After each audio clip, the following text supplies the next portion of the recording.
안녕하세요. 오늘 소개할 책은 죽은 자의 집 청소입니다. 이 책은 굉장히 좀 특이했어요. 뭐랄까, 제목부터 굉장히 특이하잖아요. 그래서 저는 이 책이 어떤 관념적인 책이거나 아니면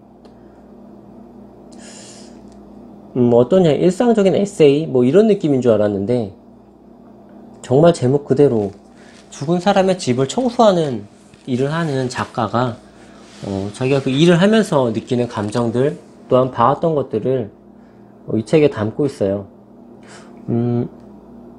처음에는 굉장히 좀 읽기가 힘들었어요.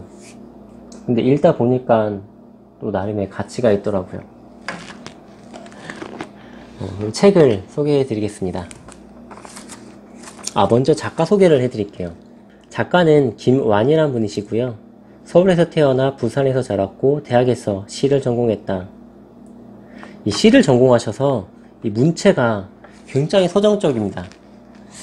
정말 굉장히 문학소설을 읽는 듯한 그런 느낌이 많이 들었어요.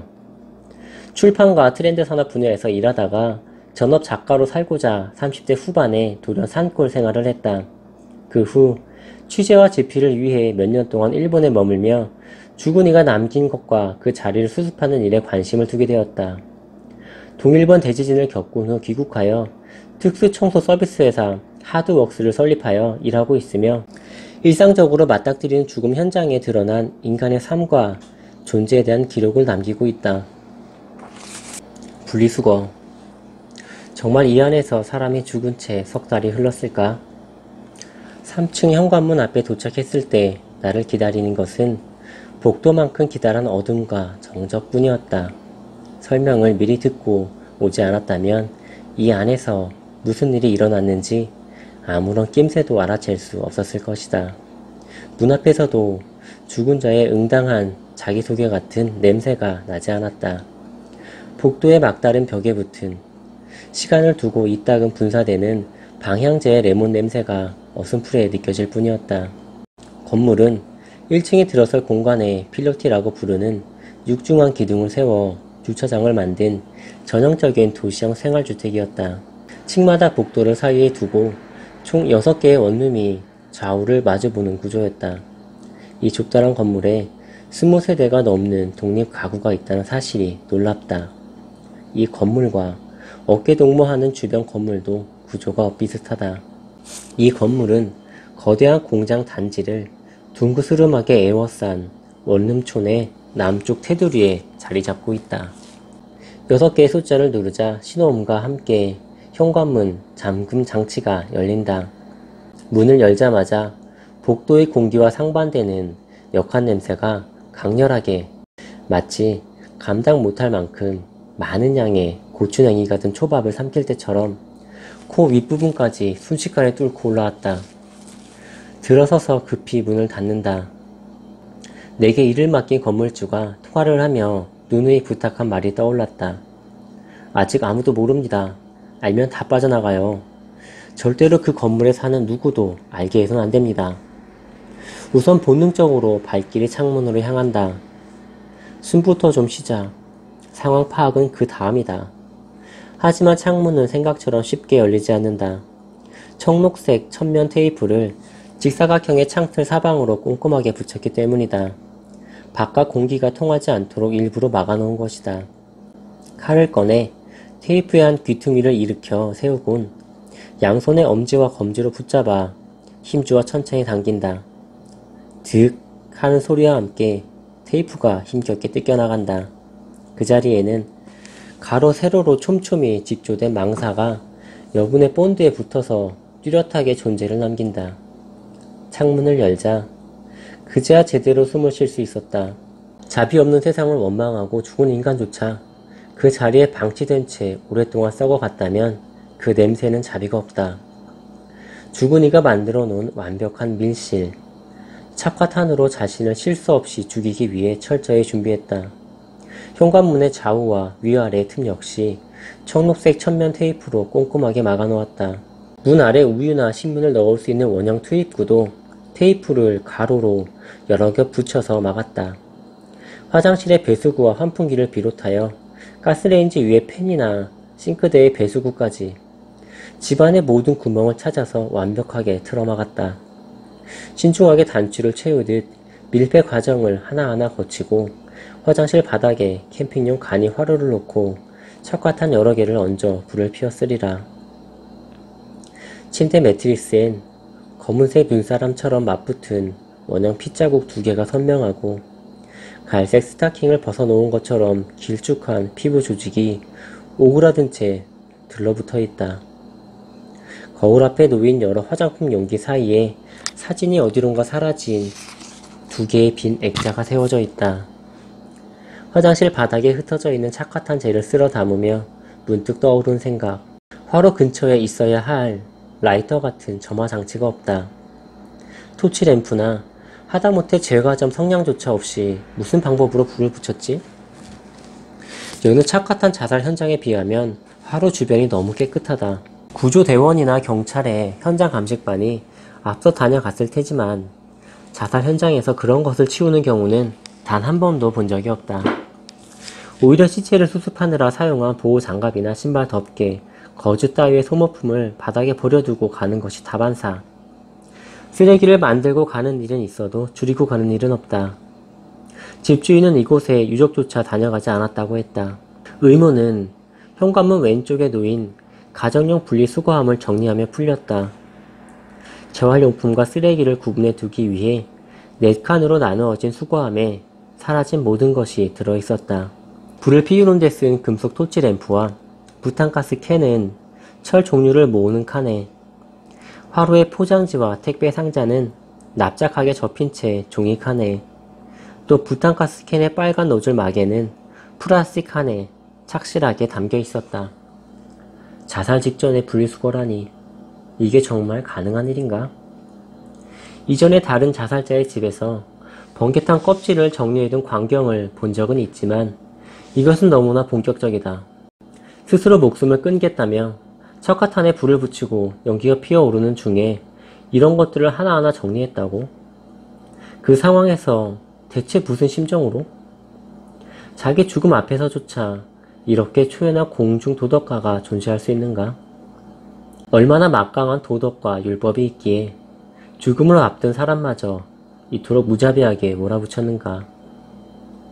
유품을 담은 봉지와 마대를 주차장으로 내릴 때 50대 중반으로 보이는 키 작은 남자가 먼 발치에서 바라보다가 다가왔다. 나에게 유품 정리 업체에서 왔냐고 묻고는 자신을 이 건물의 계단 청소를 맡은 사람이라고 소개했다. 30살이나 됐을까? 착한 분이었어요. 인사성도 바르고 맨날 고맙습니다 고맙습니다 입에 달고 사는 사람인데. 갑자기 말을 쏟아내는 그를 데리고 서둘러 주차장 밖으로 나갔다. 매년 설날과 추석엔 양말이나 식용유 세트 같은 것을 준비해서 주곤 했어요. 알던 분이셨군요. 뭐라 위로해드릴 말이 없네요. 그런데 우리 이야기를 누가 들으면 안 되니 목소리를 조금만 낮추세요. 예, 저도 알아요. 집주인도 제정신이 아니죠. 자기가 열쇠로 문을 따고 집안을 봤으니까요. 저는 그 아가씨가 몇 달 안 보이기에 이사를 갔거니 했죠. 말없이 떠날 사람은 아니라고 생각해서 좀 섭섭했는데, 지난주에 제가 청소하러 왔을 때 거기서 구조대원들이 들 것을 들고 내려오더라고요. 가려져 있으니까 나는 그게 사람이라고는 생각하지 못했어요. 개나 고양이? 사람이라고 하기엔 너무 작았으니까요. 구조대원이 떠나고 나서야 집주인이 내려와서 301호 여자가 죽었다고 했죠. 사내는 담배 하나를 꺼내 들고 불을 붙이는 것도 잊은 채 말을 계속 이어갔다. 아무튼 정성껏 잘 정리해주세요. 남일 같지가 않아서 하는 말이에요. 그런 사람이 잘 살아야 하는데 진짜 남일 같지 않아요. 건물 청소를 하는 이가 전화하는 그녀는 너무나 착한 사람이었다. 착한 여인은 어쩌면 스스로에게는 착한 사람이 되지 못하고 결국 자신을 죽인 사람이 되어 생을 마쳤다. 억울함과 비통함이 쌓이고 쌓여도 타인에게는 싫은 소리 한마디 못하고, 남에게는 화살 하나 겨누지 못하고 도리어 자기 자신을 향해 관역을 되돌려 쏘았을지도 모른다. 자신을 죽일 도구마저 끝내 분리해서 버린 그 착하고 바른 심성을 왜 자기 자신에게 돌려주지 못했을까? 왜 자신에게만은 친절한 사람이 되지 못했을까? 오히려 그 바른 마음이 날카로운 바늘이자 강박이 되어 그녀를 부단히 찔러온 것은 아닐까? 종량제 봉투는 착화탄에서 벗겨낸 포장지와 병원에서 받았을 수십 장의 약봉투로 채워져 있었다. 앨범과 액자에서 빼냈을 수많은 사진의 모서리가 뾰족한 톱니가 되어 봉투를 뚫고 나갈 듯 날카롭게 찌른다. 그 모든 것이 죽기 전에 스스로 정리한 것이리라. 그녀의 못다한 이야기, 한숨과 절망 가득한 사연이 작은 봉투에 고스란히 담긴 것만 같다. 가격. 매일 그네에 나가 고기를 잡거나 연회에서 양식업을 하는 어부처럼 아침에 눈 뜨자마자 일기예보를 본다. 밤에도 마찬가지. 매일 밤 잠자리에 들고서 책 읽는 신용이라도 해보는데 언제나 10분도 못 버티고 내려앉은 눈꺼풀을 올리기 위해 사투를 벌인다. 그 와중에도 가까스로 휴대전화로 매일 날씨만큼은 확인한다. 기상청에서 안내하는 시간별 하루 날씨뿐만 아니라 일주일 예보와 전국 날씨도 함께 눈여겨본다.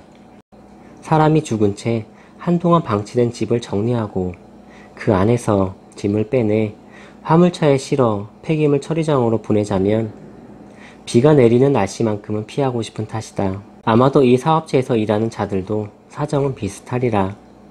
일하는 내내 비에 흠씬 젖은 옷을 입고 집 안팎을 드나들면서 바닥에 빗물을 흩뿌리는 것도 성가시지만 그런 날은 이웃의 원성도 덩달아 커지는 법. 피와 오염물로 뒤죽박죽된 쓰레기는 흐리고 비오는 날이면 몇 겹이나 밀봉하고 탈취제를 뿌려도 냄새가 더욱 고약하게 느껴진다. 죽음이란 때를 예정하지 않고 무시로 찾아오는 것. 급작스러운 연락을 받았을 때 이미 머릿속에 그려진 날씨 예상도에 따라 적절하게 일정을 계획하는 것도 이 일을 수월하게 이끄는 요령이다. 미리 확인해둔 날씨 예보와 달리 아침에 일어났을 때 비는 내리지 않았다. 커튼을 들추어 하늘에 어둑하고 낮게 깔린 구름장을 보자니 이제라도 비가 내릴지. 지금은 그쳐서 물러가고 있는지 분간할 수 없었다. 커튼을 여미고 거실 등 스위치를 켜자 마침 기다렸다는 듯이 전화가 걸려왔다. 7시가 되려면 20분쯤 기다려야 한다. 상담 전화가 걸려오기엔 너무 늦었거나 이르다. 유족이 장례식장에서 밤을 지새우며 전화를 걸어오는 경우가 종종 있지만 대개 자정을 지나 무렵부터 새벽 2시를 넘기지 않을 즈음이다. 견적 문의드립니다. 벌써 전화를 받으시네요. 아, 네, 안녕하세요. 어떤 상황이신가요? 편하게 말씀해주세요. 중장년의 남성 목소리. 50는 넘은 것 같지만 그렇다고 60이 넘은 것 같지는 않다. 차분하다기보다는 무겁게 가라앉는 음성이다. 깊은 우물 아래에서 두레박으로 물을 길어 올리듯 아득하다가도 어느새 또렷해지는 목소리다. 어쩌면 상대는 꼬박 밤을 새웠는지도 모른다. 죽은 사람 집 하나를 완전히 정리하는데 돈은 얼마나 드나요? 병원이 아니라 집에서 돌아가셨나요? 네, 그렇다 치고. 그렇다 치다니. 뜨악한 대답이다. 세상에는 그렇다 치고 넘어가도 될 여유작작한 대화법이 수도 없이 많겠지만 나 같은 사람에게 죽음은 그렇게 유보적이고 미적지근한 가정법으로 접근할 만한 것이 아니다. 내 일은 누군가가 죽어야 성립되는 비즈니스다. 이런 아이러니에서 존명해 나가는 것이 이 직업의 숙명이다. 네, 집에서 돌아가셨다면 아파트, 원룸, 다세대 주택 어떤 타입인가요? 주택이에요. 일단 대화는 그대로 이어진다. 몇 평쯤 될까요? 글쎄요, 한 30평 되려나? 그럼 방 3칸, 화장실 2칸, 거실과 베란다가 있는 구조인가요? 화장실은 하나입니다. 몇 층에 있나요? 살림을 내릴 때 사다리차를 써야 할지 파악하려고 여쭤보는 겁니다. 사다리차? 아니, 그냥 돈이 얼마나 드냐고요? 차분했던 그의 목소리에 한순간 풍랑이 인다. 가라앉은 목소리와는 달리 그의 심경은 예민하고 고조된 것 같다. 상대방 기분의 높낮이에 맞춰서 적절하게 달래가면서 물어보는 수밖에 없다. 허들이 낮으면 닿지 않도록 훌쩍 뛰어넘어야 하고, 허들이 높으면 림보 게임처럼 몸을 낮춰서 슬슬 지나가야 한다. 가까운 이가 죽었을 텐데 어떻게 마음이 평탄할 수 있으랴. 꼬치꼬치 캐묻는 것처럼 느끼면 대화 자체가 못마땅할 수도 있다. 나로서는 침착하고 끈기 있게 알아내는 수밖에 다른 방법이 없다. 친절을 잃는 법 없이 그곳에 놓인 상황을 제대로 유추해내는 것, 그것 또한 서비스업에 종사하는 직업인으로서 고객을 존중하는 방식이다. 대답하기가 번거로우시겠지만 폐기물 양에 따라서 요금이 달라지기 때문에 가능한 한 자세히 알려주시는 게 도움이 됩니다. 집 전체를 정리하는 것이니까요. 포장 이사도 견적을 낼 때 장롱은 몇 자인지, 냉장고는 몇 리터 용량이고 침대는 몇 개인지 세세히 알아야 하잖아요. 뭐 그건 그렇겠죠. 다행히 상대가 수긍한다. 높은 허들 하나를 넘은 셈이다. 목소리가 가라앉아 있다고 해서 감정마저 가라앉았으리란 법은 없다. 고인이 집에서 며칠 만에 발견되셨나요? 이 질문에 문득 상대가 침묵한다. 여보세요? 잘 안 들리시나요? 아닙니다. 경찰이 사망 추정 시간을 파악하지 못했거나 미처 말해주지 않은 일도 흔히 있으니까요. 혹시 대충이라도 모르세요? 또다시 침묵이 돌아온다. 전화기 너머 당황하는 상대가 보이는 것 같다. 허들이 다시 길게 늘어선다. 며칠이면 되는데요? 한 일주일? 전화기 너머에서 허허허 하며 나지막히 터트리는 웃음소리가 들린다. 슬슬 상대의 진위가 의심스러워진다. 이 남자의 퀴즈는 뭔가 수상쩍다. 질문항에 반드시 대입해야 할 구체적인 정황은 하나둘 생략한 채 무턱대고 정답을 구하려고 한다. 또 다른 질문을 던지자 역시 궁색한 대답이 돌아오고 내 의심은 점점 굳어진다. 지금 나를 테스트하는 것인가? 마치 프랜차이즈 본부에서 손님으로 위장해서 가맹점에게 보낸 평가 담당자 같다. 집에서 죽은 것으로 치자는 대답을 들었을 때부터 의심해야 했을까? 짚히는 바가 전혀 없는 것도 아니다. 이 분야의 신생업체가 기성업체의 고객 응대와 견적 산출 방식을 알고 싶어서 짐짓 고객처럼 꾸며 전화하는 일도 있다. 총 비용을 잘못 책정하면 기껏 일을 잘 마치고서도 손해로 이어질 수도 있으므로 제대로 견적 내는 일은 꽤나 어렵다. 아예 견적 내기를 커리큘럼으로 정하고 이론과 실습을 지도하는 청소 용역 아카데미도 존재한다. 인건비의 비중이 높고 비용의 사용처가 비교적 단순한 일반 청소업도 견적 내기가 까다로운데 특수 청소업은 오죽하랴. 때때로 노골적으로 자기가 처한 상황을 설명하고 어떻게 처리하는 게 좋을지 문의하는 업체도 있다. 생면부지인 나에게 전화를 걸어와 자기에게도 일을 달라며 통사정하는 사람도 있다. 이 사람은 어느 쪽일까? 언제쯤 일을 시작하면 좋을까요? 또 다른 질문을 던져본다. 상대에게 얼마간 의심이 든다 해도 내 쪽에선 절대 내색할 수 없다. 만에 하나라는 경우라도 남아있다면 함부로 상대의 진위를 넘겨 짚어서는 안 된다. 상대가 말한 것 이상의 선을 넘지 않는 것 역시 고객을 존중하는 방식이다. 언제라기보다는 네, 잘 알겠습니다. 제가 다시 연락드리겠습니다. 인사말을 돌려줄 새도 없이 상대는 먼저 전화를 끊어버렸다. 그는 잘 알겠다고 했지만 결국 죽은 사람의 집을 치우는데 돈이 얼마나 드는가에 대한 답을 얻지 못했다. 그와 나는 모두 서로 질문만 던지고 원하는 답을 얻지 못한 셈이다. 이렇게 여지만 남기고 선명하지 못한 상태로 상담이 끝나는 일은 흔치 않다. 그가 전화를 다시 걸어오지는 않을 것 같다는 예감이 들었다. 일기예보와는 달리 그날부터는 2주 동안 장마가 이어졌다. 부슬비가 내리다가도 하루에 몇 번이고 그쳤고 잠시 해가 비치나 싶으면 시납으로 먹구름 떼가 몰려와서 하늘을 가렸다. 매일 밤낮으로 확인하는 일기예보는 보란듯이 빗나갔다. 날씨 탓에 상담 전화도 뜸해졌다. 전화가 너무 자주 와도 피곤하지만 안 와도 걱정스럽다. 종일토록 전화 한 통 없다가 저녁에 피트니스 센터에서 운동을 마치고 탈의실에 들어섰는데 전화가 걸려왔다. 여보세요, 마포경찰서입니다. 안녕하세요, 어떤 일이신가요? 경찰에게 전화를 받는 일은 일상적이다. 경찰서에서 범죄 피해자 지원 사업으로 상해 살인 사건이 일어난 피투성이 현장 청소를 덜어 의뢰하기 때문이다.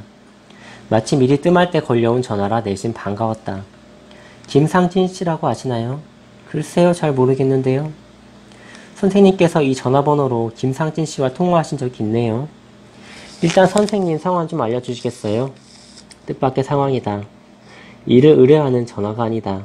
경찰관에게 곧바로 이름과 주소, 주민등록번호를 알려준 다음 전화를 끊고 내 휴대전화 통화 목록에서 그가 알려준 전화번호를 찾았다. 2주일 전 이른 아침에 10여 분 동안 통화했던 바로 그 수상쩍은 상대의 전화번호와 일치했다. 통화한 날짜와 시간을 한 번 더 확인하고 경찰에게 전화를 걸었다. 저와 통화한 적이 있습니다. 6월 12일 아침 7시 경에 10분 정도 통화한 적이 있네요. 무슨 내용으로 통화하셨는지 기억하시나요? 분명히 모르는 사람이라고 하셨죠? 네, 집에 사람이 죽었다며 청소 가격을 물어봤죠. 저는 특수청소업에 종사합니다. 네? 특수청소업체라고요? 청소 가격을 물어봤다고요? 네, 그 시간에 문의 전화 오는 일이 흔치 않아서 분명히 기억합니다. 어떤 문제라도 생겼나요? 그 사람이 오늘 변사체로 발견되었습니다. 통화 목록을 보면서 죽기 전에 마지막으로 통화한 사람들을 확인하고 있고요. 자살한 것 같은데 유서가 발견되지 않아서요. 그때 통화한 것 말고 다른 관계는 없는 거죠? 지인이거나. 네, 그날 처음 통화했습니다. 사람이 죽었다면서 현장 설명을 안 하려고 해서 저도 좀 이상하다고 생각했어요. 이동통신사에 그날 제가 한 통화 내역을 조회해 보셔도 좋습니다. 경찰은 다시 연락하겠다며 전화를 끊었다. 땀투성이었지만 평소처럼 피트니스 센터의 공동 욕실에서 샤워할 엄두가 나지 않았다. 옷을 갈아입고 곧장 집으로 돌아와서 소파에서 한참 동안 멍하니 앉아 있었다. 어떤 생각도 떠오르지 않았다. 땀이 식자 몸이 슬슬 떨렸고 그제야 옷을 벗고 화장실 샤워 부스에 들어갔다. 정수리 위로 뜨거운 물이 쏟아졌다. 레버를 끝까지 돌려서 가장 뜨거운 물이 나오게 했지만 그 온도가 내 몸 깊은 곳까지 전해지지 않았다. 도리의 명치깨가 점점 차갑게 얼어붙는 것 같았다. 한동안 잠자코 눈을 감은 채 뜨거운 물을 맞고 있으니 그 남자의 낮은 음성이 떠올랐다. 집에서 돌아가셨냐는 내 질문에 그렇게 치지 않은 대답. 죽은 지 일주일이면 되겠냐며 반문하며 웃던 기억이 하나둘 떠올랐다. 그의 종잡을 수 없는 태도와 머뭇거리며 대답을 망설였던 이유는 너무나 명백했다. 그때까지는 아무도 죽지 않았으니까. 자살을 결심하고 그 뒤에 수습할 일까지 염려한 남자. 자기 죽음에 드는 가격을 스스로 알아보겠다며 전화를 건 남자. 도대체 이 세상에는 어떤 피도 눈물도 없는 사연이 있기에 한 인간을 마지막 순간으로 밀어붙인 것만으로도 모자라 결국 살아있는 자들이 짊어져야 할 죽고 남겨진 것까지 미리 감당하라고 몰아세울까. 나처럼 온갖 일을 겪으며 매사에 동료가 없어진 무감한 자들보다는 좀 따뜻하고 인간적인 사람과 대화하는 편이 낫지 않았을까. 그가 마지막으로 건 전화했다면 말이다. 죽은 자의 집을 치우는 견적을 정확히 내겠다며 내게 건넨 질문 하나하나가 아직 살아있던 그의 가슴 곳곳을 예리하게 찔러대는 송곳이 되지는 않았는지, 건넨 단어 하나하나가 자기 죽음을 실감케 하는 비정하고 뼈저린 암시가 되지는 않았는지, 그저 미안하고 부끄럽고 고개 들 염치도 없다. 신이 계신다면 그 남자가 생전에 의지하고 믿었던 신이 어딘가에 계신다면 지금이라도 그 품으로 불러 단 한 번만 따스하게 안아주실 수는 없는지. 욕실에 벌거벗고 선 채 울고 싶어도 눈물 한 방울 내지 못하는 나를 대신해서 죄 없는 샤워기만 할 일 없이 뜨거운 물을 쏟아내고 있다.